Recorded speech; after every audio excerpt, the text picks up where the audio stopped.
In the previous video, we introduced molecules, chemical bonding, and the tripartite classification of elements into metals, nonmetals, and metalloids. Let's begin with a brief review of everything we learned last time we were here. Firstly, we established that a molecule is any grouping of two or more atoms that are held together or fused by chemical bonds. These bonds, remember, can be ionic, covalent, or metallic. We also introduced the concept of a compound, or any chemical substance that contains atoms from two or more elements, such as carbon dioxide, which is made up of carbon and oxygen. Finally, we talked about chemical bonding, taking a brief look at what causes an atom to choose between ionic, covalent, and metallic bonds. Ionic bonds form between a metal and a nonmetal or metalloid. Covalent bonds can form between two nonmetals, two metalloids, or one of each. Lastly, metallic bonds form between a metal and are responsible for the formation of alloys. Today, we will continue our examination of chemical bonding by diving just a little bit deeper into the intricacies behind the concept. It was emphasized in the previous installment that chemical bonding is quite a complicated subject, and for that reason, we will be taking small steps as we study it instead of trying to cover the entire topic all at once. A good way of thinking about it is imagining ourselves in a swimming pool. So far, we've only taken a few steps into the water. Today, we're going to wade a little bit into the shallow end, and by the time Unit 2 comes around, we'll be ready to swim on over into the deep end. Having said that, let's begin with our first question of the day. Why do atoms form bonds? Strange as it may seem, this is actually a very fundamental question in chemistry. If atoms were fine being on their own, they would never form molecules, and as we established last time, most of the substances we depend on in everyday life are in fact molecules, not individual atoms. Oxygen, for example, is essential to human respiration, but we can only use oxygen in its molecular form, oxygen gas or O2. But what provokes an oxygen atom to go find another oxygen atom and form a covalent bond between themselves? The reason for chemical bonding is the desire of atoms to become stable, and atoms are at their most stable when they have 8 valence electrons, or exactly 8 electrons in their outermost electron orbital. As long as an atom has fewer than 8 valence electrons, it'll be anywhere from a little to extremely unstable. This concept can be expressed conceptually through an axiom called the octet rule. According to the octet rule, atoms are, at the risk of sounding repetitive, at their most stable when they have 8 valence electrons. Anyone who has been following this series thus far, however, will immediately note that the vast majority of atoms on the periodic table do not naturally possess 8 valence electrons. So, we have to ask ourselves, how do atoms achieve stability? How do they get to 8 valence electrons if they don't naturally have 8 valence electrons? Atoms get 8 valence electrons by bonding with other atoms. More specifically, they achieve maximum stability by forming ionic or covalent bonds.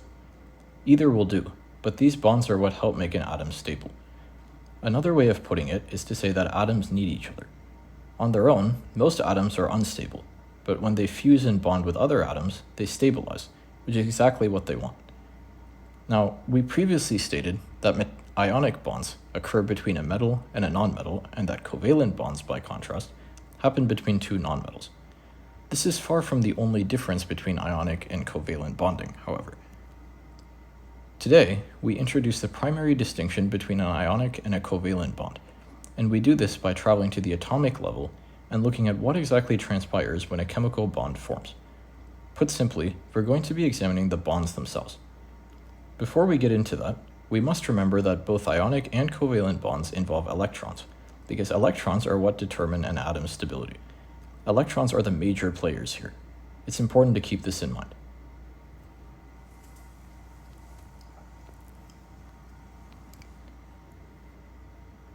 The difference, then, between ionic and covalent bonds can be explained by comparing the concepts of bargaining and sharing.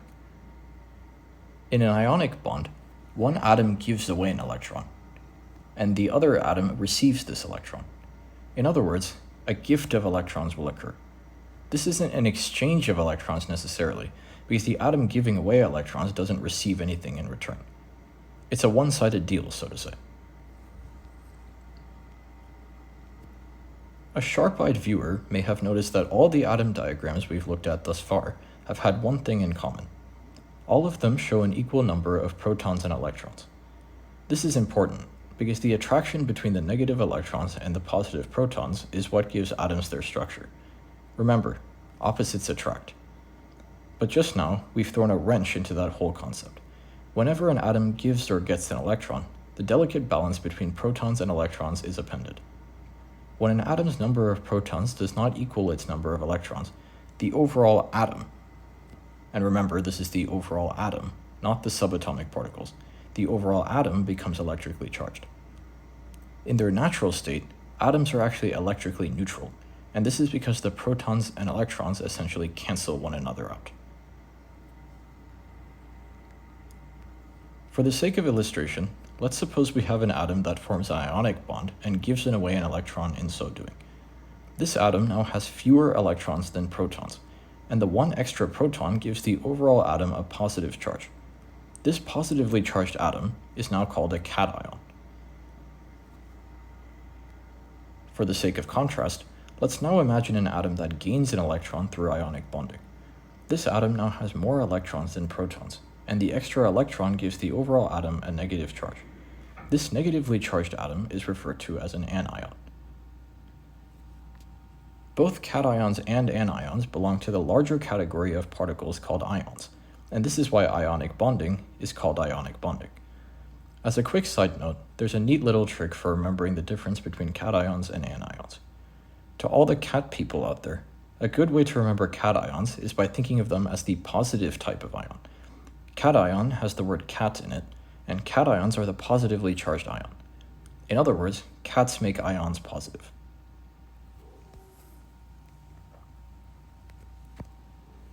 Covalent bonds work a little differently. In a covalent bond, two atoms come together and share electrons. These shared electrons belong to both of the involved atoms simultaneously. There is no exchange of electrons that occurs. Therefore, no electrical charges are added to the overall atoms, and no ions form. A good way to remember the electron sharing aspect of covalent bonds is to remember the word cooperation. Covalent bonds involve cooperation between atoms. To reiterate, the octet rule stipulates that atoms achieve maximum stability when they have 8 valence electrons. Most atoms on the periodic table follow the octet rule, but sadly we have to keep one major exception in mind. This exception is called the duplet rule, and it applies to 3 elements: hydrogen, helium, and lithium. These 3 elements require only 2 electrons in their outermost electron shells to be stable. I know memorizing exceptions can be hard, but do try to keep this in mind. There are other exceptions to the octet rule, such as the so-called 18-electron rule that some metals follow, but because this is general chemistry, we can disregard these exceptions at the moment. Just remember the duplet rule and the elements hydrogen, helium, and lithium.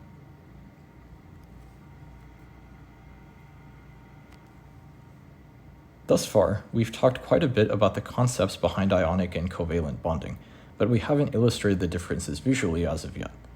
Let's do that now, starting with ionic bonding.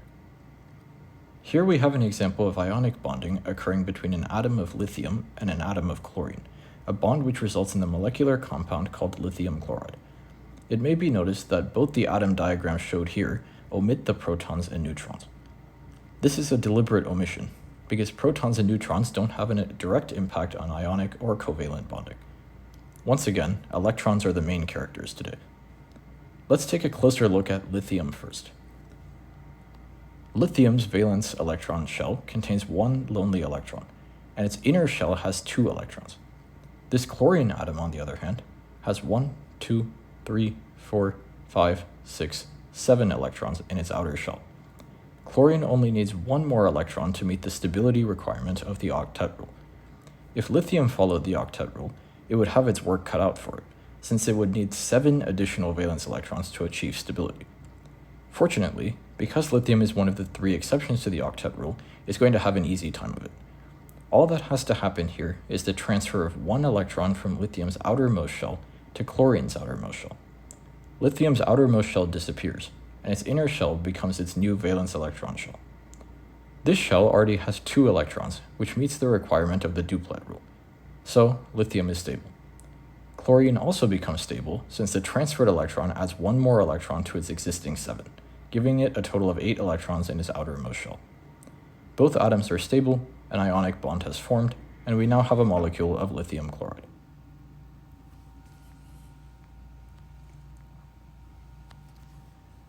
Moving on, here's an example of a covalent bond. This covalent bond is forming between an atom of carbon on the left and an atom of oxygen on the right, and the molecule being made is carbon monoxide. As we can see from the provided diagrams, carbon has 2 electron shells. Its outermost shell has 4 electrons. Oxygen also has 2 electron shells, but its outermost shell has 6 electrons. Of course, both of these atoms are nonmetals, so a covalent bond must form between them. Again, a covalent bond does not involve a transfer of electrons. Rather, it involves the sharing of electrons. This is how it happens. In this diagram, carbon's electrons are drawn in red, and oxygen's electrons in violet, or lavender, I suppose we could call it. To make a covalent bond, both atoms have to choose which electrons to share. Carbon donates 2 valence electrons, and oxygen donates 4. So we end up with 6 electrons in this sort of communal box. Remember, these 6 electrons belong to the carbon atom and the oxygen atom at the same time. They are communally owned electrons. Carbon has 2 valence electrons of its own, and when combined with these 6 shared electrons, it allows carbon to have 8 valence electrons. The same goes for oxygen. Thus, this covalent bond produces a molecule in which both constituent atoms have 8 total valence electrons.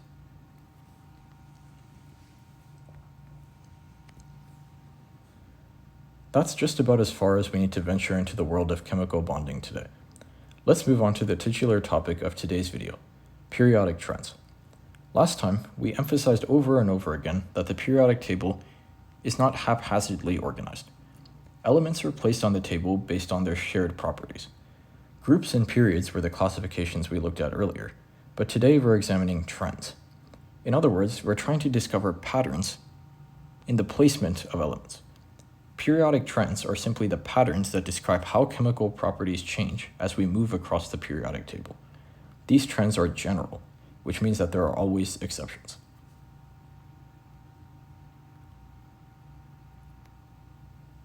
We begin with trend number 1, the atomic radius.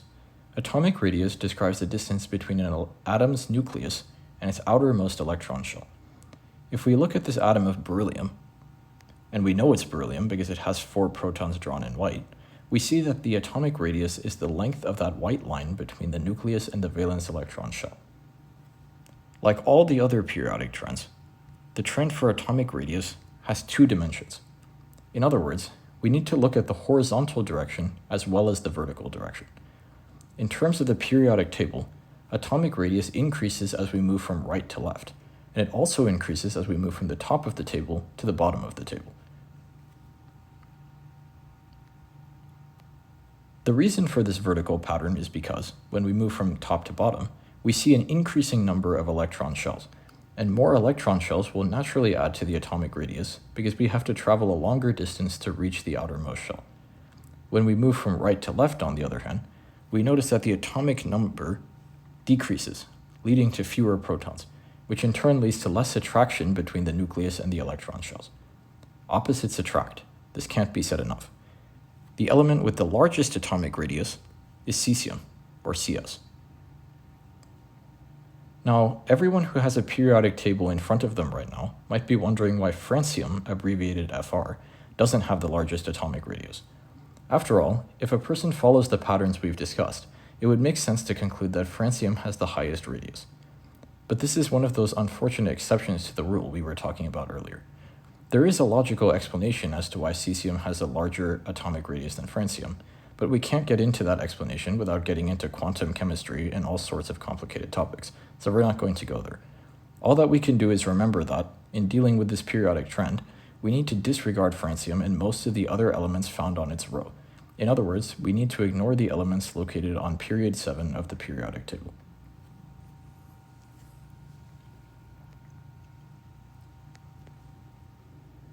Trend number 2 is reactivity. Reactivity is quite a self-explanatory parameter. It describes the tendency of an atom to undergo a chemical reaction to make new substances.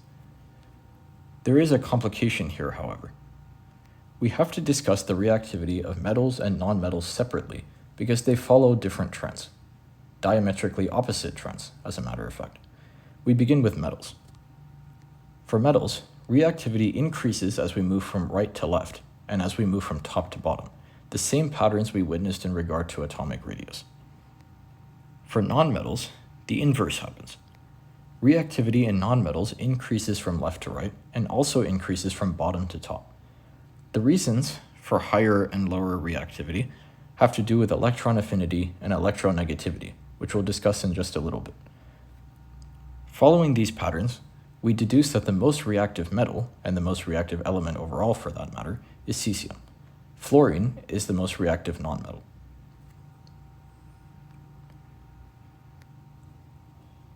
Trend number 3 has to do with ionization energy. Ionization energy is a quantitative measure of the energy needed to remove an electron from the valence electron shell of an atom. Another way to say this is that it describes an atom's willingness to lose electrons. Ionization energy increases from left to right and from bottom to top, as can be seen here.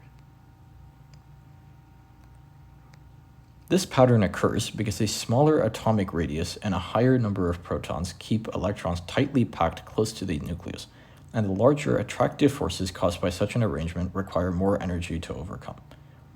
A more personified way of putting it is that atoms with a smaller atomic radius and a higher number of protons are a little more possessive of their electrons. They don't give them up easily.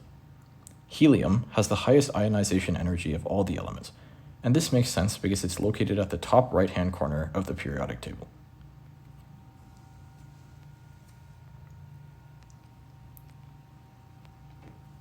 Trend 4 concerns electron affinity. Electron affinity describes the tendency of an atom to attract electrons. A simple definition is that electron affinity is a measure of exactly how much an atom wants more electrons. A more physically accurate definition is that electron affinity is a quantitative measurement of the energy released when an atom gains an electron. Conceptually speaking, electron affinity is closely related to ionization energy. Electron affinity represents how much an atom wants electrons, whereas ionization energy represents how much an atom wants to hold on to the electrons it already has. Interestingly enough, these two parameters also follow the same trends. Unfortunately, however, we run into another exception. When looking at electron affinity, we must disregard the elements in group 18, the rightmost column of the periodic table. This group contains a classification of elements called the noble gases, and the noble gases sadly do not follow the trend we've just described.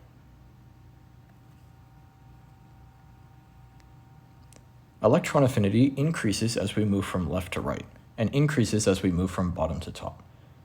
From these trends, one might expect that fluorine would be the element with the highest electron affinity, but there's yet another exception to the rule hiding out here. Due to more complicated reasons we won't get into, chlorine actually has a slightly higher electron affinity than fluorine.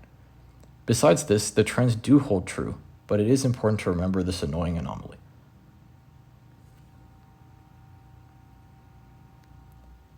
Our fifth and final trend is electronegativity. Now, in many general chemistry classes, electronegativity is introduced as the parameter which measures how much an atom wants electrons, or in other words, an atom's tendency to attract electrons. This is only sort of correct. A more accurate way of putting it is that electronegativity is the tendency of an atom to pull electrons towards itself when said atom is involved in a chemical bond. This idea is best illustrated by looking at covalent bonds, in which atoms share electrons. In these three illustrations, we see two atoms, atom 1 and atom 2. The atoms themselves are represented by these numbers boxed in white, and the green box between them represents the shared electrons. In this first scenario, atom 1 and atom 2 are roughly equal in their electronegativities. The shared electrons will therefore stay halfway between atom 1 and atom 2, since neither atom is able to conclusively pull the electrons toward itself. In other words, both atoms are pulling these electrons in opposite directions. Atom 1 is pulling them to the left, and atom 2 is pulling them to the right. But since the forces they exert are equal in strength, The electrons are going to stay where they are. In this second scenario, however, things are different. Atom 2 now has a higher electronegativity than atom 1, and as we can see, the shared electrons have moved slightly toward atom 2. In this third and final drawing, atom 2 has a much higher electronegativity than atom 1, and its pull on the shared electrons is so strong that they are conclusively on atom 2's side.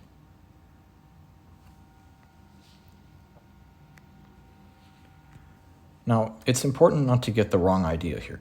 Electronegativity does in fact apply to ionic bonds too. In ionic bonds, electronegativity impacts the strength of the bond itself. A larger difference in electronegativities, such as that seen in the third scenario above for instance, will create a stronger ionic bond. This is easily observed in our old friend lithium chloride. Lithium has a very low electronegativity, and chlorine has one of the highest electronegativities out of all the elements. This large electronegativity difference is what gives the ionic bond between lithium and chlorine its strength. Electronegativity increases from left to right and from bottom to top. Fluorine has the highest electronegativity. It's also important not to get confused between electronegativity and electron affinity. Remember, electronegativity has no units. It doesn't directly measure anything. It's only a tendency, a way to describe an atom's behavior using numbers. Electron affinity, by contrast, is a measure of energy, so it does have units attached to it. However, these two parameters are conceptually similar, and because they do follow the same overall trend, getting them confused isn't the worst mistake a person could make.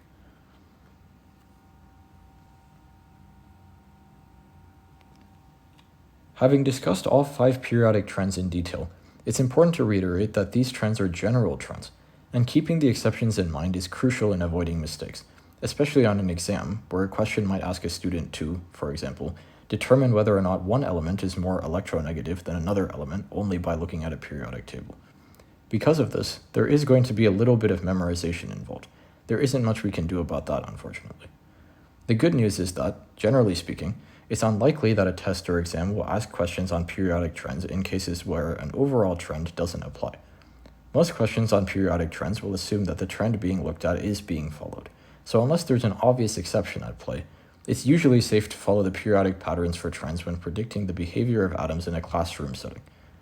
In the real world, periodic trends are a more useful shortcut than anything. They can't always be trusted, and they aren't universally applicable.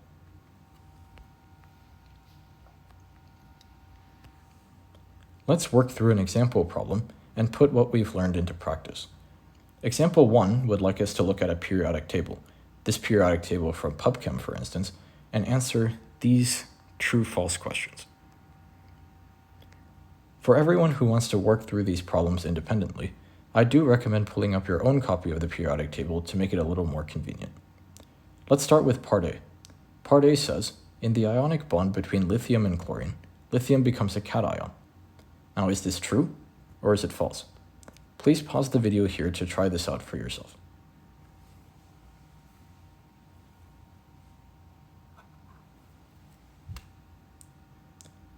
The answer is true.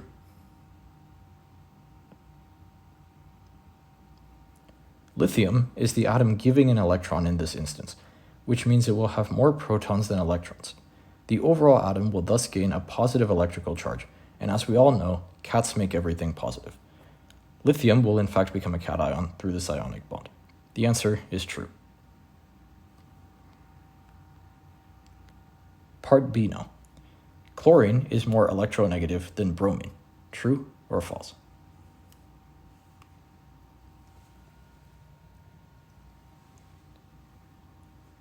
Chlorine is in the same group as bromine, but because electronegativity increases as we move upwards through a column, chlorine is the more electronegative element. This is true.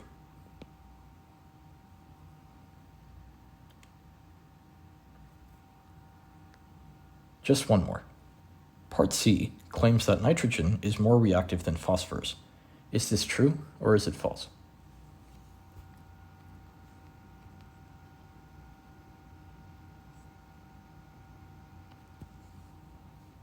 This is quite false. If we look at the trend for reactivity in nonmetals, we notice that reactivity increases as we move down through columns.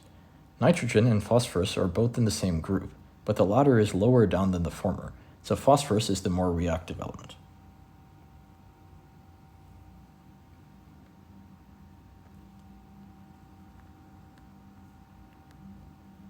We end this video by looking at a few classifications of elements, again from the periodic table.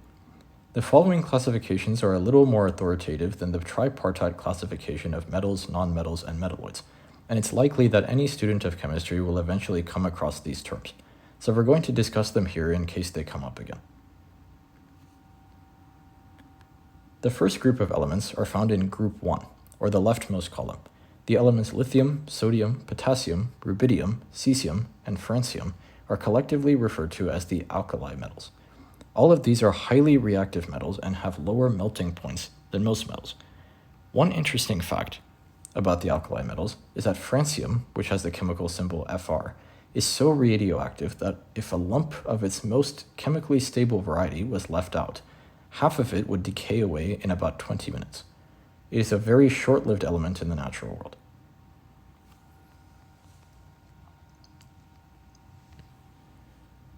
The second classification contains the alkaline earth metals, beryllium, magnesium, calcium, strontium, barium, and radium. All can be found in group 2 of the periodic table, and they are silvery metals that are slightly less reactive than those found in group 1. Emeralds, which are green gemstones, are in fact brightly colored versions of beryl, a mineral whose main constituent is beryllium. The vibrant green color seen in high-quality emeralds comes from trace amounts of the element chromium found inside the beryl. Groups 3 through 12 contain the transition metals, which are generally durable and strong. They have high melting points, and one interesting fact about them is that iron, nickel, and cobalt are the only 3 elements that naturally produce magnetic fields. The elements with atomic numbers ranging between 57 and 71 are called the lanthanides. These metals are so reactive that they are hard to isolate and study except under extreme conditions. One lanthanide, europonium, is so reactive that it has to be kept out of air to prevent it from reacting with the oxygen and water vapor found in air.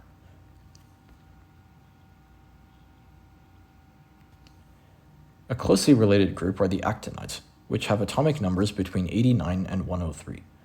They are highly radioactive metals that have nuclear applications, both in the generation of nuclear power and the manufacture of nuclear weapons. Uranium, a famous actinide, was actually once used to make a bright orange pigment that was used to color plates, cups, and other items until radiation's more dangerous properties became known to the scientific community and the general public.